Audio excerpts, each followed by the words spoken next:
Құрметті менің тыңдармандарым, каналыма тіркеліп, пікір жазып жүрекшені басуды ұмытпаңыздар. Жігіттің қызға айтқан әңгімесі. Көрген шығарсыз, деді ол. Мына ордада тақ үстінде тас болып отырған патшаны. Сол кісі менің әкем болады. Осы қаланың патшасы еді. Әйелде тұратын сарайдағы тас болған әйел менің шешем.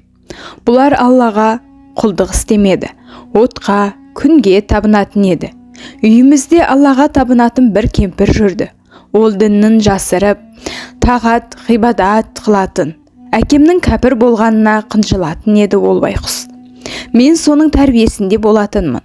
Ол мені ислам дініне кіргізіп, Құран оқуға үйретті. Мен бұл дінді жасырып жүрдім. Бір күні бір жерден бе, құздан ба, сапылдаған дауыс шықты. Ей халайық, от құдайды жағыңдар, шын құдайды табыңдар, деді. Ел жиылып патшаға келді. Патша, қорықпа жұртым, ол желмен келген жай жаңғырық. Өздеріңнің ескі құдайларыңды құрметтей беріңдер, деді. Ел патшасының сөзін сүйеу қылып, айтқандай қорқа қоймады. Екінші жыл сол дауыс тағы шықты. Үшінші жыл және шықты. Еті үйреніп қалған ел ол дауысты елең қылмады. Сонан соң Алланың аямас ашуы келді білем. Уілдеп жел соқты, сарылдап су ақты. Шатынап бұлт басты. Өжеттенген халық онан да қорықпады. Айналып келіп бір күні тас болып қатты. Мен кемпір үйреткен Құранды құйқылжытып оқи бердім.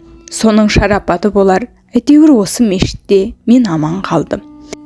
Жалғыздық қанша аман болсаң да жаман екен, деді ол. Осылай отырудың өзі жерден көміліп жатқан тәрізді. Көңіл көтеріп сөйлесетін кісі жоқ. Әбден зеріктім. Олай болса, дедім, сіз бізбен бірге жүріңіз. Біздің елде Құранды қолынан жазып, сонан құшағынан жазбайтын талай ғалымдар бар. Онан тағы да көп қызметтер үйренесің. Мен жолдасың болайын. Менің бір кісінің өміріне жетерлік дүнием бар. Кемеде саудаға салып жүрген қымбат бағалы дүниелерім тағы бар. Мақұл көрсең кемеге жүр. Бірге Бағдатқа барайық. Ол сөзімді ұнатты. Бағдатқа бармақшы болып, соңыма ерді. Әңгіме осыған жетті де Шахризада бір кештің сөзін аяқтады. 18-ші түн. Ей ұлы бақытты патшам. Қыз Харун Рашидке тағзым етіп, әңгімесін айта берді. Жігіт Бағдатқа бармақшы болды. Именетін жан жоқ. Барлығы тас болып, иесіз қалған бір сарай. Дүние деген жайнап тұр. Қанша төсенсең көрпе жастық даяр. Соның ортасында түнді патшазадамен бірге өткіздім. Ертемен ертіп алып, кемеге келсем мені күтіп даяр тұр екен. Менің қайда барғанымды сұрады. Мен қасымдағы жігітті көрсетіп, мән жайымды баяндадым. Мына екі сіңілім жігіт ертіп келгенімді онша қаламағандай болды. Бір күні анықтап алайын дегендей, мына жігітті қайтесің, деді маған бұлар. Қайтейін, Құдай қосса қосағым болады.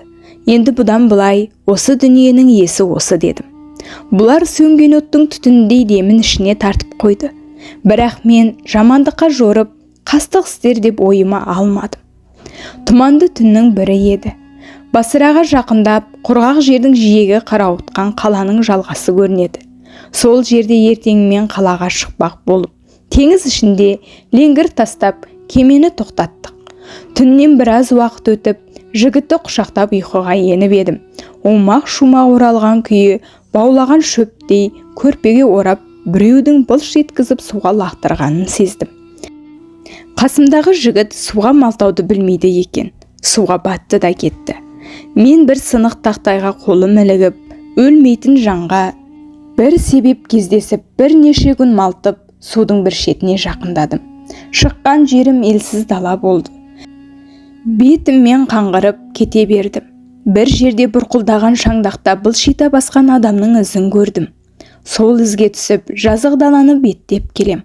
Бірақ адамның ізі әлде қашан жүріп, көмескіленіп қалған тәрізді. Мен өкшелеп түсіп, сол ізден айырылмадым. Солай келе жатып, бір кішкене жыланды қуып жетіп, жұтуға таянып тұрған айдаһарды көрдім.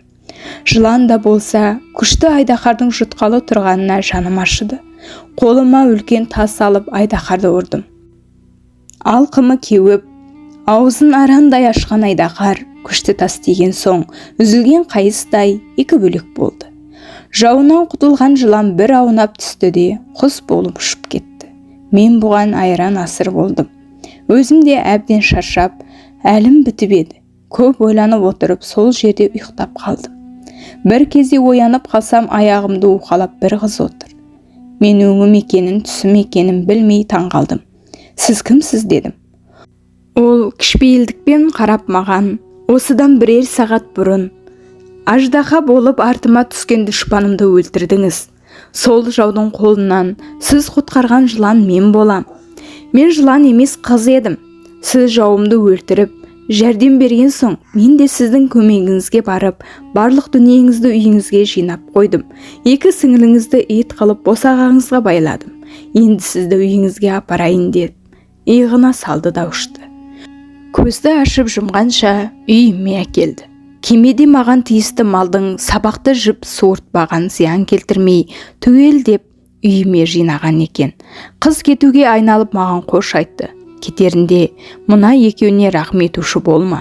Күн сайын әрқайсына 100 қамшыдан дүре соғып тұр. Егер оны орындамасаң, Сүлейменнің алтын жүзігінің құрметінен ант берем, өзің осы суретке түсесің деді. Бірге туған бауырды ұру да оңай емес, бірақ өзің ит болу онан да қиын. Қызға берген анттан қорқып, күніне 100 қамшы ұруды жазбай келем. Ей Бағдаттың ұлы халифасы, Харун Рашид, алдыңызға шақыртып алған мен ғаріптің басынан өткен күні осы. Мынау ит де болса туысқаным. Ит істемейтін жұмысты істеп, сүйген жарымды суға тастады. Ол бір жағынан қайғы. Бұларды қыз ұруға рұқсат етті. Ұрмасам өзім ит болам. Бірге туған бауырды қолымнан ұрғанға қабырғам тағы қайысады. Ұрып болып жылаймын. Бетінен сүйіп кешірім тілеймін. Бұл сияқты жайымды ешкімге жариялай алмай, келген кісіге айтпа, сұрама деп серт қоям. Тіпті сертті бұзып, басынғысы келген кісіге жанынан көмек шақырып, қаһар көрсетем. Сізді білмей түнде қолыңызды байлаттым. Білместікпен істеген бір күнәмді кешер деген үмітпен сізден кешірім сұраймын деп, қыз көзінен мөлдіреген жасын төгіп сөзін аяқтады.